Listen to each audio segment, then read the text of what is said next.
แล้วก็นอบน้อมแด่สมเด็จพระสัมพุทธเจ้าพระสังฆเจ้าอันเป็นสรณะที่พึ่งของมหาทุกคนขอกราบไหว้สาพระครูปริยัติยมิสารที่ปรึกษาเจ้าคณะอำเภอเมืองเชียงใหม่เจ้ากราบไหว้สาพระครูสมุวิศวัตรวรกิจโจผู้อำนวยการสถานีคลื่น104.50 เมกะเฮิรตซ์เจ้าบ้านวัดสายหินเจ้ากราบไหว้สาพระอาจารย์สมัครยาณศิโรผู้ช่วยเจ้าวาดวัดสายหินเจ้ากราบไหว้สาสามเณรเอารักษ์ปัญโยนันท์ชาวบ้านสันเมืองตำบลเวียงหนองร่องอำเภอเวียงหนองร่องจังหวัดลำพูนเจ้า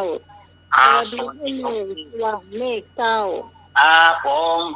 สวัสดีครับสวัสดีคุณผู้ฟังทุกคนที่กำลังรับฟัง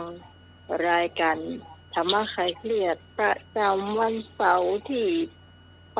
4 เดือนมิถุนายนนะเจ้าปีนี้ก็ใกล้สิ้นเดือนมาถึงวันแล้วนะเจ้าคุณผู้ฟังวันนี้ทีมงานธรรมะคลายเครียดเขาก็มาพบปะกับคุณผู้ฟังเหมือนเช่นเคยนะเจ้าโดยมีข้าเจ้าพี่สมัยสุริโยดรมาทำหน้าที่เหมือนเช่นเคย3 ทุ่มถึงเที่ยงคืนนะเจ้าเราจะมาพูดปากันณคลื่นนี้เจ้า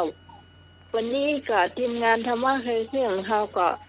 มาเหมือนเช่นเคยเจ้าโดยมีอาจารย์สมัครมาเป็นผู้ช่วยตลอดเวลามานั่งรับโทรศัพท์เลยเจ้าที่มนต์อาจารย์สมัครเจ้า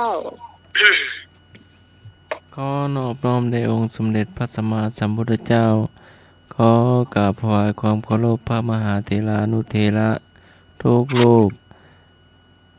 มีหลวงพ่อพระครูปริยัติยานุศาสตร์หลวงพ่อ พระครูโคสิทธิ์หลวงพ่อพระครูสมุวิศวัตรวรกิจโจผู้อำนวยการสถานีพุทธศาสนาเจ้าหน้าเจ้าวาดวัดฝายหินแล้วก็อาจารย์สมเด็จเอาลักษ์ตัวนึ่งครับครับผมนมัสการครับครับผมแล้วก็เจริญพรโยมพิสมัยหัวหน้าธรรมะขายเครียดนึ่งเจ้าแล้วก็ลุงหนุ่ยตัวนึ่งครับผมการครับเจ้าหันฝั่งหางบ้านตัวนึ่งขอเจริญพร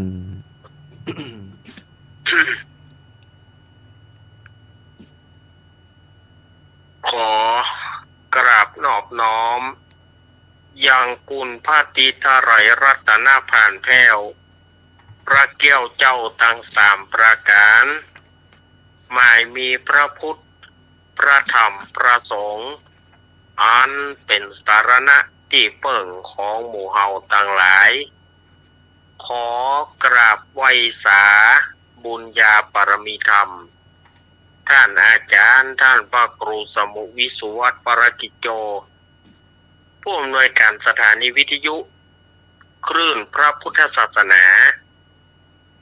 การศึกษาและวัฒนธรรม104.50พร้อมไปด้วยพระสงฆ์องค์สังฆเจ้าภิกษุสามเณรทุกรูปทุกองค์ที่ท่านได้เปิดวิทยุรับฟังอยู่ต่างวัดต่างวาด้วยความเคารพอย่างสูงสุดยิ่งครับผมขอกราบนมัสการท่านอาจารย์สมัครยาณศิโลผู้ช่วยเจ้าวาดวัดไปหินด้วยความเคารพครับผมครับผมสวัสดีโยมพี่พิสมัยผู้ดำเนินรายการแล้วก็สวัสดีลุงหนุ่ยเด้อเนอครับผมอัสการครับเจริญปอนคณะสัทธาญาติโยมศรัทธาสาธุชนคนดีเฮาทุกท่านวันนี้กับปิ๊กมาแล้วเนอะรายการธรรมะคลายเครียดประจำวันเสาร์ที่24 มิถุนายนพุทธศักราช2566เดือน10เหนือเดือน8ใต้ออกมานี่7 ค่ำวันพรุ่งนี้เป็นวันพระวันศีลเนอะเชิญชวนคณะสัตยาญาติโยมร่วม ใส่บาตรญาติโปกกันวันพวกนี้ทำบุญตักบาตรกันวันพวกนี้เนาะรายการธรรมะใครเครียดนี่ก็หายไปอาทิตย์หนึ่งซึ่งอาทิตย์ที่แล้วก็เกิดขัดข้องทางเทคนิคเนาะมาได้ปะกันสกรรมก็สดายญาติโยมก็โทรหาถามอาตมาภาพถามปะกันก็ถามว่าไปจะได้แม่ถ้าฟังโดยเฉพาะแม่สมแม่สมเนียมมโนแล้วก็แม่โสธรโสแม่ขาการเสาะหาหมุนขึ้นหมุนล่องมาแล้วเนอะแม่สมเนอะแม่โสธรเนอะมาละครับสำหรับอาตมาภาพก็คงจะไว้แต่อีกก่อนนอต่อไปก็เจิญลุงหนุ่ยตั้งใจศรัทธาพ่อแม่พี่น้องนอเจิญลุงหนุ่ยเนอะผมถามน้อมขอไว้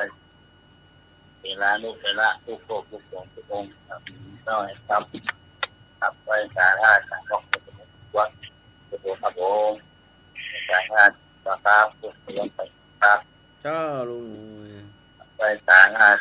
ของรักครับผมอยู่เมืองวันนี้ลุงหนุ่ยครับที่วิสมัยครับผม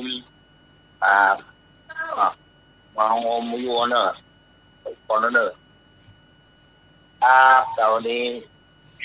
แฟนมากทุกท่านทุกคนครับผมนี่ตากันแล้วนะครับกินแล้วออกมาไปเจอสมัครครับก็นี่เอาเสียงสี่แล้วในช่วงได้เพียงเลยรุดสมองนะออกสมองก็ไม่ลืมได้ลืมเหนือละ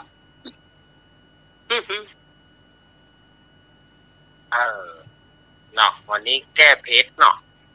ครับเอาอาทิตย์ที่แล้วก็ขัดข้องไปมาได้อัตกรรมอาจารย์สมัครเจจะเข้ามาอีกคนหนึ่งครับผม